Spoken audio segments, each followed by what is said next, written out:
सजाद बहुत मेहनती लड़का है।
गाड़ियां नहीं याद हो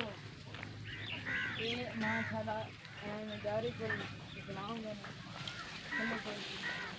करे तो निकलूंगा क्या बात आगे नहीं गांव तू लेके डेबी दे होवे वैसे आगा आजी बोला मामा जरा घर को त्रै बात नहीं खड़ चार बात नहीं खड़ वैसे त्रै चार दो बकरे के पाटी दे बस झुमका